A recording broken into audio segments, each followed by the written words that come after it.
미세먼지 농도가 심각해지면 차단율이 높은 마스크를 착용하고 외출을 해야 했습니다. 미세먼지 문제에 대해 환경부는 미세먼지 저감 관리 정책을 시행하고 있는데요. 효과적으로 관리가 되고 있는 것인지 감사를 했었죠. 네, 지금 말씀하신 대로 저도 아침에 출근할 때면은 항상 일기예보를 보면서 오늘 날씨가 온도가 높은지 아니면 뭐 낮은지 그걸 보는 게 아니고 오늘 미세먼지가 어떤지 초미세먼지가 어떤지 그런 거를 먼저 확인하고 체크하는 그런 그 생활 습관이 이제 배워버렸습니다. 과거에는 그런 일이 없었는데요. 그래서 매일 이렇게 일기예보의 그 예보 대상이 되고 사실은 또 집에 공기청정기가 필수품이 됐다고 그러더라고요. 심지어는 공기살균기라고 들어보셨습니까? 네, 공기살균기도 지금은 이제 제품화돼서 가정에 설치를 하고 있다고 할 정도가 되고요. 마스크는 뭐 지금 말씀하신 대로 그 두말라에 없이 이제 필수품이 될 정도로 그렇게 이제 미세먼지, 초미세먼지 이런 환경 오염 물질들이 우리 국민 생활 환경에 아주 심각한 문제가 되고 있는 상황입니다. 역시 감사원이 이런 이 환경부라든지 이런 관련된 기관에 이런 이 미세먼지 관리라든지 아니면은 저감 관리라든지 이런 부분에 대해서 감사를 몇 차례 해봤습니다. 2000년도 초기부터 이런 사회적인 이슈가 되면서 감사원에서도 이제 감사 대응에 나섰는데요. 환경부가 이 대기 오염에 대한 관리 정책을 이렇게 제대로 수립하려면은 이 대기 오염 물질 배출량에 대한 통계 관리가 정확히 돼 있어야 됩니다. 그래야지만이 그런 자료가 신뢰성이 있고 그로부터 분석한 통계 자료가 신빙성이 있어야지만이 국가기관에서는 국민들의 그런 어떤 건강을 위해서 이 대응할 수 있는 정책을 마련할 수 있지 않겠습니까? 그래서 이제 감사원도 그런 관련 부처에서 그런 환경에 대한 정책을 효과적으로 수립하기 위한 그런 자료 이런 부분들이 제대로 수집이 되고 그다음에 관리가 되고 그다음에 거기에 따라서 방침이 시행이 되고 있는지부터 점검을 하기 시작했습니다. 이 초기의 감사 결과인데요. 이 제조업체에서 이 물품을 제조하다 보면 이렇게 연소해서 나온 배출가스가 있지 않겠습니까?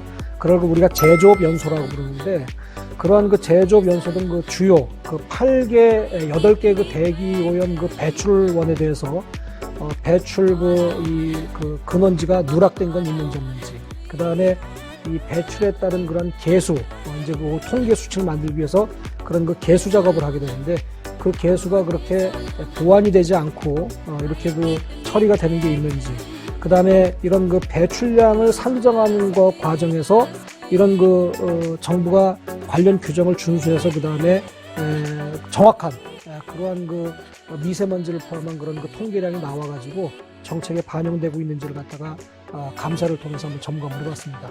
역시 문제가 많았습니다.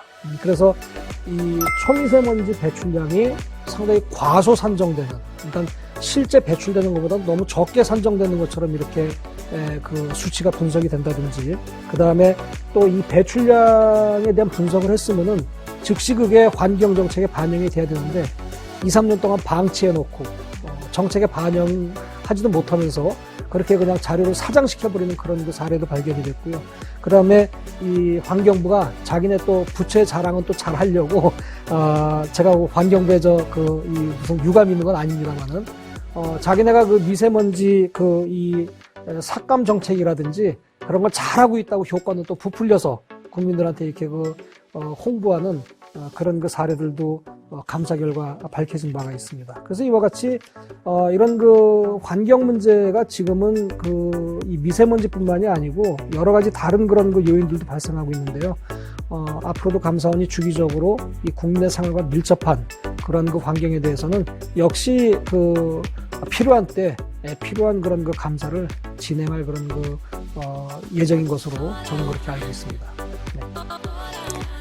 교수님 혹시 지금 거주하시는 데가 공동주택이신가요? 네, 공동주택이죠. 혹시 그러면 층간소음으로 이웃 간의 갈등을 겪거나 층간소음으로 불편을 겪으신 경험이 있으신가요? 네, 제가 그렇게 예민한 편은 아니라서 그런 이 층간 소음을 느끼긴 합니다. 저도 이제 아파트에 거주하고 있는데 아침에 일찍이라든지 아니면 저녁 늦게 이렇게 예를 들어서 그 화장실에 손을 씻으러 간다든지 하게 되면은 쿵쿵거리는 소리가 울려 퍼지는 게 이렇게 느껴지면서 내가 이 거실에 걸어 다닐 때도 그런 소리가 아랫집에서 들리겠구나. 그러면서 이제 뒤꿈치를 살짝 들고 이렇게 다니기도 합니다. 네, 교수님 말씀해 주신 것처럼 공동주택에 거주하는 사람이라면 누구나 층간소음으로 고통을 겪으신 적이 한 번쯤은 있으실 겁니다.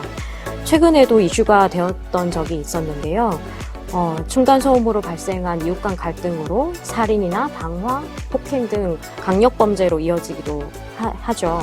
이렇게 극단적인 경우가 아니어도 누구나 층간소음으로 고통을 받고 이웃 간의 얼굴을 붉히는 경험이 있으실 겁니다. 누군가의 일상이 누군가에겐 고통이 된다면 그건 사실 그 사람의 문제가 아니라 집이 잘못 지어진 것으로 봐야 할 텐데요. 근본적인 대책 마련이 필요할 것 같습니다. 층간소음 방지 대책에 대해서도 감사가 있었죠. 네, 지금 말씀하신 바대로 이 공동주택에 생활하는 그런 주거 환경이 일상화되면서 이렇게 그 층간소음 문제가 저도 그 뉴스를 통해서 그 어떤 때는 상당히 그 서글픈 심정이 들 정도로 그런 이 중요한 그런 그 사회적인 이슈가 된 것 같습니다. 그래서 뭐 사람마다 이 생활 습관이 다르고 그 다음에 상대방의 어떤 그런 이 보이지 않는 활동에 대해서 예민한 정도가 다르기 때문에 이걸 객관적으로 수치화시킬 수는 없습니다만은 하여튼 뭐 우리가 더불어 사는 사회에서 서로 간에 좀 이웃 간에 좀 조심해야 될 필요가 있다고 저도 생각을 합니다. 2019년도부터 감사원이 이런 이 공동주택에, 공동주택이 대부분 이제 아파트의 문제일 거라고 생각이 되는데요. 이런 공동주택의 이제 층간소음 문제에 대해서 이렇게 이 하나의 감사 차관 사항으로 이렇게 그 차관이 이루어져서 이제 그 감사를 실시해 본 적이 있습니다. 이 감사의 목적은 그런 감사원은 우리 주무부처의 그런 집행기관이 아니기 때문에 이런 주무부처, 그러니까 국토교통부가 되겠죠. 제대로 이제 관리 감독이나 규제 시스템이 작동이 되고 있는지를 점검해서 그다음에 잘못된 그러한 부분들이나 아니면 개선해야 될 부분들을 갖다가 해당 기관으로 하여금 제도를 개선하든지 아니면은 뭐 이렇게 여러 가지 이제 그런 감사 결과를 갖다가 요구하는 그런 일들을 하게 되는데요. 이 층간소음 규제가 지금 이제 강화가 됐습니다. 왜냐하면은 지금 아까 말씀드렸다시피 이제 공동주택의 주거 환경이 일반화되다 보니까 점점 이제 이 국민들의 요구에 의해서 정부 당국에서 이 층간소음 규제도 이제 점점 강화를 시키고 있는데요.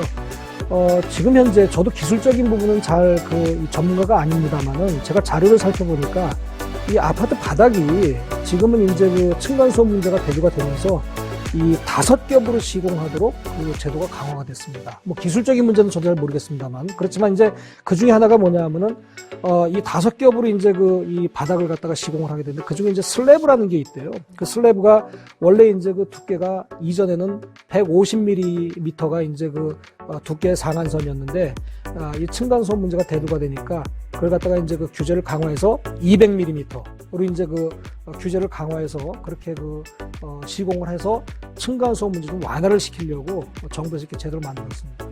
이제 감사원에서 제대로 이제 뉴스에서 계속 층간소음 문제가 나오고 사회적인 이슈가 나오게 되니까 이게 지금 어떻게 된 거지 하고는 해당 이제 감사를 담당하는 그런 과에서 감사를 실시해봤더니 감사는 이제 어떻게 실시했냐면은 실제로 그런 시험 연구소에서 시험하듯이 이렇게 바닥을 이 타공하는 그런 기계를 갖다 놓고 그게 아마 제가 보니까 이 타이어 같은 것들을 갖다가 설치해서 그다음에 바닥을 퉁퉁 쳐가지고 그다음에 밑에 층에서 이 소음 측정기로 측정을 해보고 그런 방식을 쓰는 것 같아요. 그래서 벽도 해보고 천장도 해보고 이제 다 이런 방식으로 해봤더니 그 소음 측정기를 통해서 검사를 했는데 결론은 뭐냐?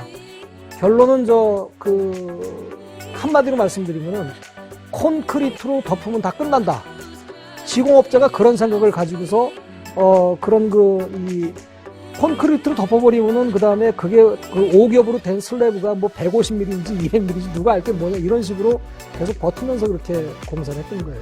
그러니까 규제는 강화가 됐지만 실제로 그거를 시공사라든지 그다음에 그런 그 민간 주택을 판매하는 그런 업체에서 강화된 규제를 그냥 눈 가리고 아웅식으로 해버린 것이죠. 그리고 그걸 관리 감독해야 되는 주무관청에서는 거기에 대해서 전혀 테스트도 못 해보고 서류로만 그냥 심사해서 이렇게 허가를 내주다 보니까 그 무늬만 층간소음 규제 강화 이렇게 돼 있었지 사실은 옛날하고 똑같은 그런 문제가 생겨버린 겁니다. 그래서 이 강화된 규제를 피하기 위해 가지고 이렇게 시험체를 조작 후에 서류를 갖다가 주무관청에다가 제출을 하고 그러면 주무관청에서는 그 서류만 보고서 그다음에 사전에 인증을 해주고 그다음에 실제로 시공하는 거는 옛날 방식대로 해서 그다음에 원가를 절감을 시키고 그다음에 이제 시공 후에 데이터를 조작해서 그다음에 그 층간소음에 대한 사후평가서를 제출을 해주고 그러면 해당 주무관청은 거기에 대해서 서류만 또 해주고 그랬는데 저희가 감사를 하면서 놀라웠던 사실은 그 주무관청인 국토교통부에서 이러한 문제점이 있다는 것을 알고 있었습니다. 네. 그런데도 그걸 방치하고 있었어요.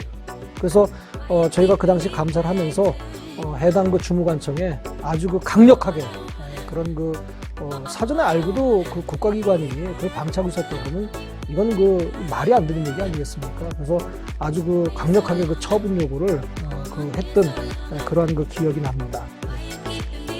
그래서 기준은 강화됐는데 신축 아파트에서도 여전히 층간소음이 발생하고 있는 거군요. 네. 관리기관의 관리 감독을 철저히 해야 될 필요가 있는 것 같습니다. 네, 맞습니다. 네. 코로나19 바이러스가 세계적으로 확산되면서 우리 사회는 지금 큰 변혁을 겪고 있는데요.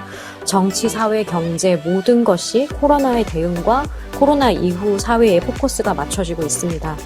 우리나라는 다른 국가들에 비해 초기 대응을 잘해서 확진자가 급증하지 않고 잘 관리되고 있고요. 이런 사례는 선진국에서도 벤치마킹을 할 만큼 칭찬을 많이 받고 있습니다. 우리나라가 이렇게 해외 유입 바이러스 방역을 처음부터 잘했던 건 아니었습니다. 2015년 메르스, 즉 중동호흡기 증후군이 확산되었을 때였는데요. 코로나19와 같이 해외 유입 바이러스이고 호흡기 감염증이란 점에서 비슷한 점이 있습니다. 당시에 단시간에 많은 사망자가 발생해서 공포에 떨었던 기억이 있습니다. 당시 메르스에 대한 대처는 어땠습니까? 네, 아마 국민 여러분들께서도 모두 기억하실 겁니다. 과거에 중동 호흡기 증후군, 메르스라는 그런 사태도 있었고, 또 사스라고 기억나시죠? 네. 사스라고 해서 그것도 호흡기 증후군 중에 하나인데, 그런 사태도 있었고, 그런데 메르스 중동 호흡군 증후군이 기억나는 사건은 뭐냐면, 당시 질병관리본부, 지금은 질병관리청으로 지금 격상이 됐습니다만, 이 질병관리본부에서 그런 전염병이 감염되는 거에 대한 그런 예방 매뉴얼이 다 있었어요. 있었는데도 불구하고, 뉴스를 통해서 보셨겠지만, 국내 대형 종합병원도 다 이렇게 이 감염 사태 뚫려가지고, 그 다음에 소위 말하는 코호트 격리라고 하죠.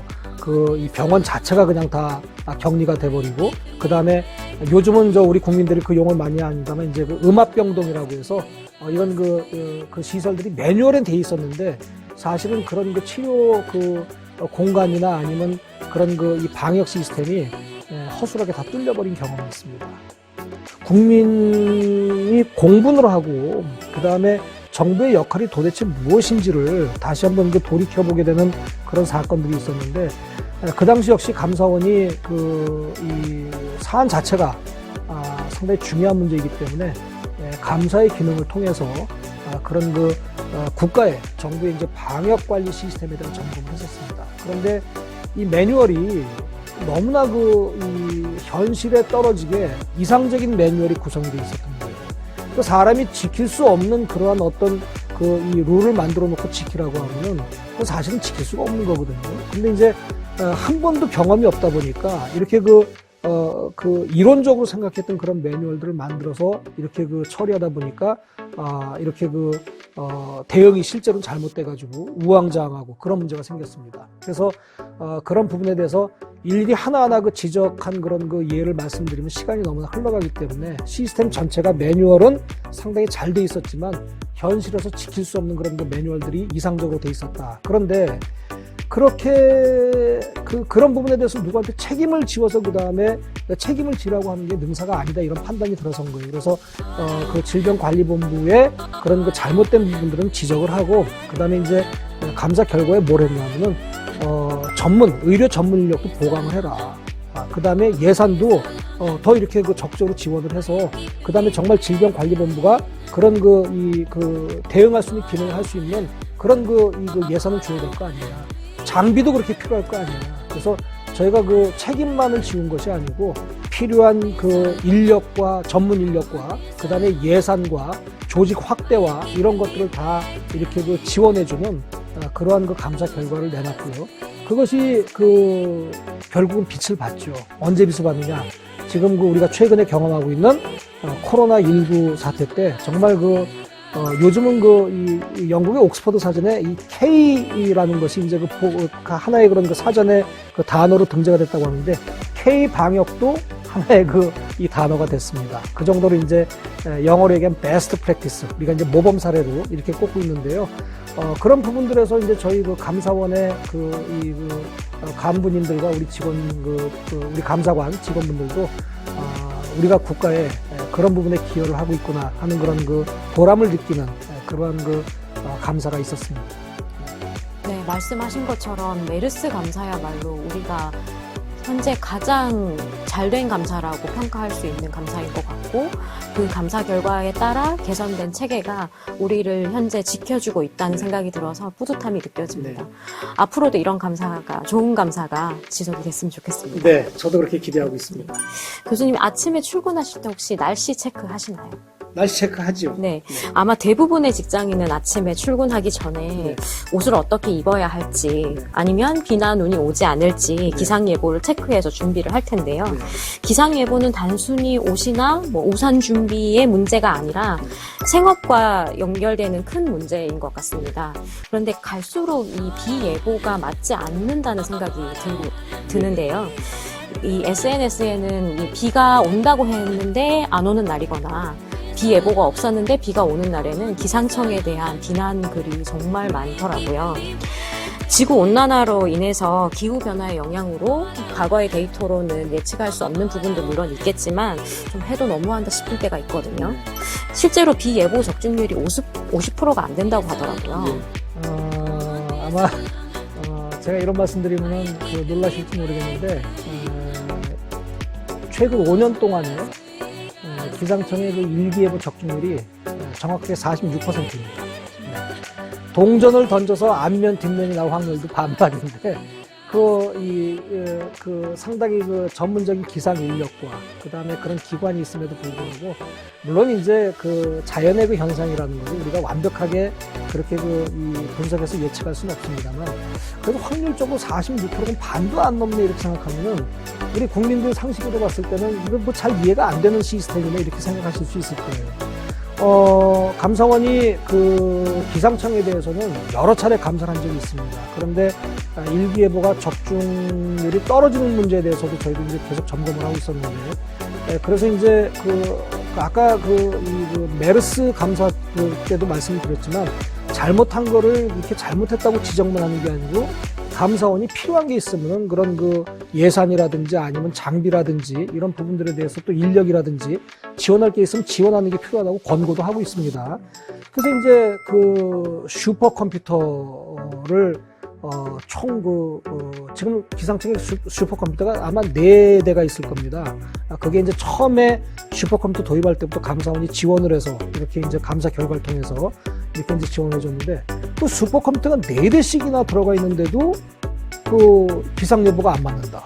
그럼 이제 저희도 고개를 갸우뚱할 수밖에 없는 거예요. 왜냐하면은 당시 감사할 때 기상청에서 저희한테 이제 항변한 게 뭐냐면은 이런 슈퍼컴퓨터 같은 게 있으면 우리가 예측 능력이 올라갈 텐데 그걸 몇 차례를 얘기를 해서 그 다음에 그 어려운 예산들을 갖다가 4번에 걸쳐서 지원해서 그 다음에 또 뭐가 있냐면은 위성. 날씨 위성, 천리안 위성을 갖다 띄웠거든요. 지금 이제 천리안 위성이 이제 기상 위성이 2개가 지금 올라가서 지금 하고 있는데 그래도 이제 맞지 않는 문제가 생깁니다. 그래서 저희가 그 점검을 해봤더니 그런 그 하드웨어들은 다 이렇게 그 보강이 됐는데 그걸 갖다 이 분석하고 그 다음에 그걸 자료처럼 분석할 수 있는 이 소프트웨어가 아직도 개발이 안 되고 있는 사실.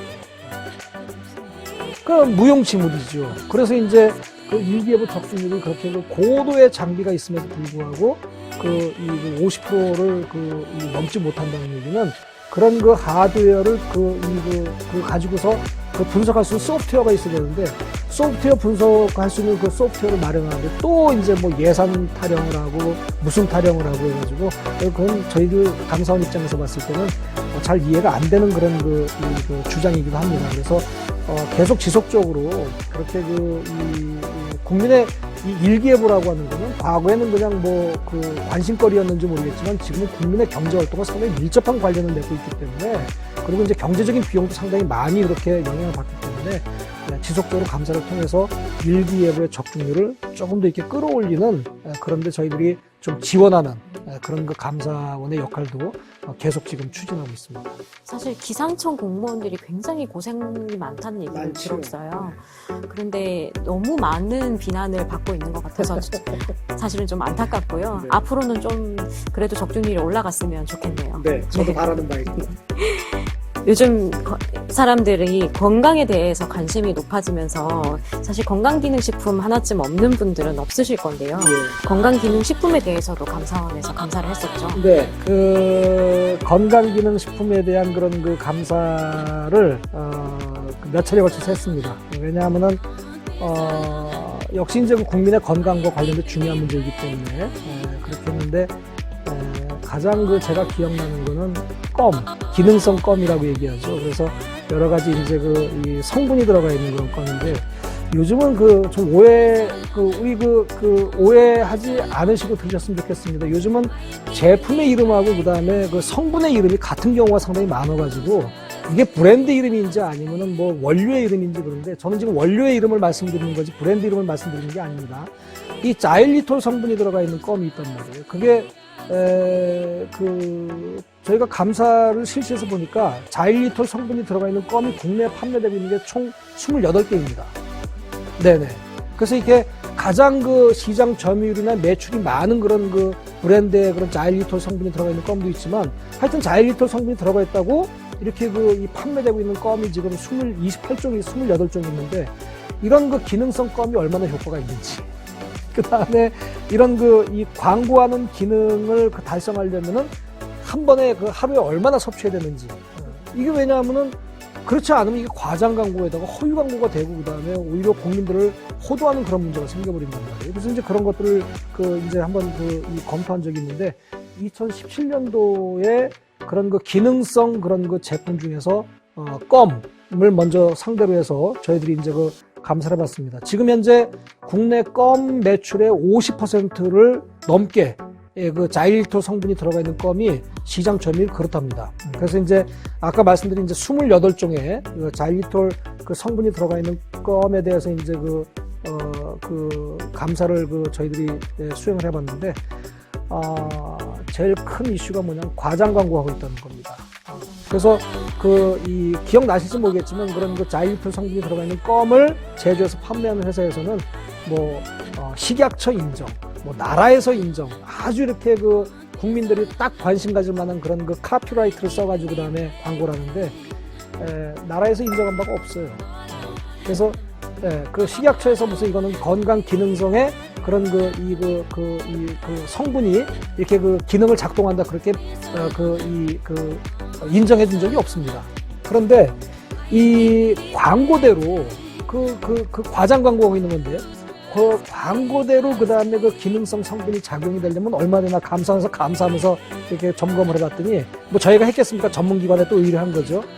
하루에 기능성 껌을 최소 12개에서 28개를 하루에 그래서 껌은 씹는다고 얘기하는데 섭취해야지만이 그렇게 기능성을 갖다 발휘할 수 있는데 나라에서 그렇게 하루에 28개씩 껌을 씹으라고 인정해 준 적도 없고 그걸 씹으면은 그 다음에 기능성이 작동이 된다고 인정해 준 적도 없다는 거예요. 근데 인증을 받지 못하면 원래는 광고 표시를 못 하지 않습니까? 네, 못 하는데 그런데 이제 뭐냐면은 그 법의 그런 어떤 그런 이 사각지대를 딱 파고 들어가지고 뭐라고 하냐면은 자일리톨 성분이 그런 그 치아에 어떤 충치를 예방하거나 하는데 효과가 있다는 거를 그런 그 식약청의 그런 그 검증 결과 나왔다. 이렇게만 얘기하지.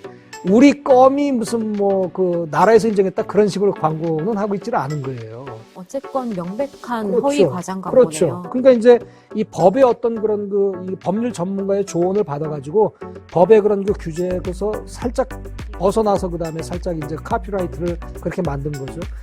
그래서 이제 감사원에서 감사 과정을 통해서 그 점검을 해보니까 기능성 식품으로 인정받은 거는 단 한 건도 없습니다. 한 개도 없다고. 한 개도 없어요. 그런데 그 것만 그 소비자들이 씹으면 무슨 마치 그 충치가 예방되는 것처럼 이렇게 이제 그런 그 기능성 그런 그 성분에 대해서 과장 광고를 하고 있고 거기에 대해서 관련 그런 그 해당 그런 그 행정관청이 글쎄요 뭐 과한 표현인지 모르겠지만 방치하고 있다.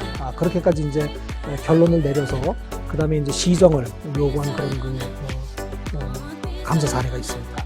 네, 이번 시간에는 이종훈 교수님과 함께 우리 생활에 직접적인 영향을 끼치는 생활 속 감사 사례에 대해 얘기 나눠봤습니다. 이번 시간을 통해 공공감사가 단지 공무원, 공공기관 종사자들에게만 해당되는 것이 아니라 우리 사회의 잘못된 부분을 시정하고 더 나은 미래로 나아갈 수 있게 하는 역할을 한다는 점을 알리고 싶었습니다. 저희는 앞으로도 국민의 삶과 사회에 도움이 되는 감사를 수행하도록 하겠습니다. 감사합니다.